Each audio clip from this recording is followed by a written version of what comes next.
ಐದನೇ ಬಹುಮಾನಗಳನ್ನು ಕೊಡ್ತಿದ್ದೇವೆ. ಈಗ ನಾವು ಉಲ್ಟಾ ಬರ್ತದೆ ಐದನೇ ಬಹುಮಾನಗಳನ್ನು ಕೊಡ್ತಾ ಇದ್ದೇವೆ. ಐದನೇ ಬಹುಮಾನವನ್ನು ಬಸವಗೌಡ ಪೊಲೀಸ್ ಇಲಾಖೆ ಮಾತ್ಪಡೆಯವರು 5,000 ನಗದು ಪ್ರೈಸನ್ನು ಪಡೆದಿದ್ದಾರೆ.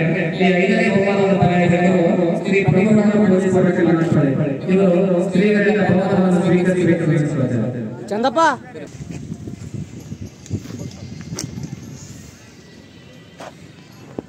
ಜೋಡಿ ಮಾಲೀಕರಿಗೆ 5,000 ನಗದು ಬಹುಮಾನ. ನಂತರ ಈ ಒಂದು ಸ್ಪರ್ಧೆಯಲ್ಲಿ 4ನೇ ಸ್ಥಾನ ಪಡೆದಿರ್ತಕ್ಕಂಥ ಸಿದ್ದಪ್ಪ ಇರಗೇರವರಿಗೆ 10,000 ನಗದು ಬಹುಮಾನವನ್ನು ಕೊಡ್ತೇವೆ. ಕೊಡುಗೆಯನ್ನು ಶ್ರೀ ಬಸವರಾಜ ಗೋವಿ ಮಾಜಿ ಗ್ರಾಮ ಪಂಚಾಯತ್ ಅಧ್ಯಕ್ಷರು ಇವರು ಕೊಟ್ಟಿದ್ದಾರೆ. ಶ್ರೀಗಳವರಿಗೆ ಬಹುಮಾನವನ್ನು ಮೂರನೇ ಸ್ಥಾನದ ಬಹುಮಾನವನ್ನು ಆನಂದ ರೆಡ್ಡಿ ಬಳ್ಳಾರಿಯ ಎತ್ತುಗಳು ಪಡೆದುಕೊಂಡಿವೆ.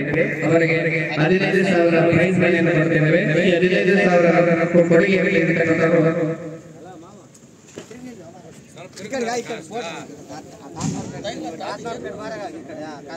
ಪೂಜೆಯಿಂದ ಆಶೀರ್ವಾದದ ಜೊತೆಗೆ ಹಣವನ್ನು ನೀಡಲಾಗುತ್ತದೆ. ಕಡಜೋಡು ಬೆದೇನಾ ಓಕೆ. ಮುಂದಿನ ಬಹುಮಾನ ಮೂರನೇ ಬಹುಮಾನ ಆನಂದ ರೆಡ್ಡಿ ಬಳ್ಳಾರಿ. ಇವರು ವೇದಿಕೆಗೆ ಹೋಗಿ ಪೂಜೆಯಿಂದ ಆಶೀರ್ವಾದದ ಜೊತೆಗೆ ಬಹುಮಾನ ಮತ್ತು ಸ್ವೀಕರಿಸಬೇಕು. ಈ ಬಹುಮಾನ ಚಂದ್ರಗೌಡ ಪೊಲೀಸ್ ಪಾಟೀಲ್ ಮಾತನಾಡುವವರು ಕೊಟ್ಟಿದ್ದಾರೆ.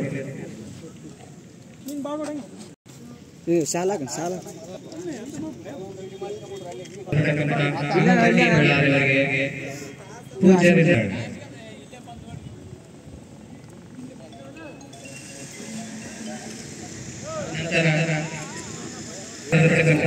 ರಂಗಪ್ಪ ಇರುವಿಯವರಿಗೆ 25,000 ನಗದು. ಈ ಹಣವನ್ನು ಶರಣಗೌಡ ಹೊಸಮನೆ ಅಂಚಿನಾಳ್ ಅಧ್ಯಕ್ಷರು PLD ಬ್ಯಾಂಕ್ ಅವರಿಗೆ ಕೊಟ್ಟಿದ್ದಾರೆ. ಅವರಿಗೆ ಕೂಡ ಧನ್ಯವಾದ ತಿಳಿಸುತ್ತೇವೆ. ರಂಗಪ್ಪ ಇರುವಿಯವರಿಗೆ ಸ್ವೀಕರಿಸಬೇಕೆಂದು ರಂಗಪ್ಪ ಇರುವಿಯವರಿಗೆ ವಿನಂತಿಸುತ್ತೇವೆ.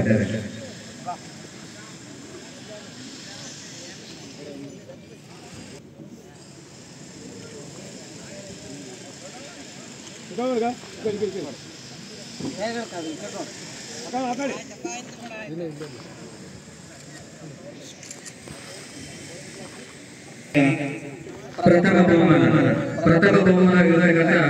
ಶ್ರೀ ರವಿಗೌಡ ಪೊಲೀಸ್ ಇಲಾಖೆ ಮಾತ್ಪಳ್ಳಿಗಳ ಎಟ್ಟಿಗೆ ಹೋಗುತ್ತದೆ. ಈ ಬಹುಮಾನದ ಹಣದ ಮೊತ್ತ 30,000. ಈ ಬಹುಮಾನವನ್ನು ಸ್ಪಾನ್ಸರ್ ಮಾಡಿರ್ತಕ್ಕಂಥವರು ಈ ಒಂದು ಜಾಗದ ಆಟಗಾಲಿ ಜಾಗದ ಓನರ್ ನವೀನ್ ಅವರು. ದಯವಿಟ್ಟು ಪೂಜೆ ರವಿಗೌಡ ಹಣವನ್ನು ಸ್ವೀಕರಿಸುತ್ತಾರೆ. ಬಸವರಾಜ ಅವರು ಶ್ರೀಗಳಿಂದ ಆಶೀರ್ವಾದ ಪಡೆಯಬೇಕೆಂದು ರವಿಗೌಡ ಎಂದು ಬಂದಿದೆ. ಪ್ರಥಮ ಬಹುಮಾನದ ಮೊತ್ತ 30,000. ಈ ಬಹುಮಾನದ ಪ್ರಾಯಗಳು ನವೀನ್ ಮಾತ್ಪಳ್ಳಿ ಬಹುಮಾನವನ್ನು ವಿತರಿಸಲಾಗುವ ಬಹುಮಾನವನ್ನು ಸ್ವೀಕರಿಸತಕ್ಕಂಥ ಎಲ್ಲ ಪೂಜಾರಿಗೆ ವಂದನೆಗಳು. ಅತ್ಯಂತ ಯಶಸ್ವಿಯಾಗಿ ಈ ಕಾರ್ಯಕ್ರಮ ಮುಕ್ತಾಯವಾಯಿತು. ಈ ಕಾರ್ಯಕ್ರಮಕ್ಕೆ ಪ್ರತ್ಯಕ್ಷವಾಗಿ ಮತ್ತು ಪರೋಕ್ಷವಾಗಿ ಸಹಕರಿಸಿದ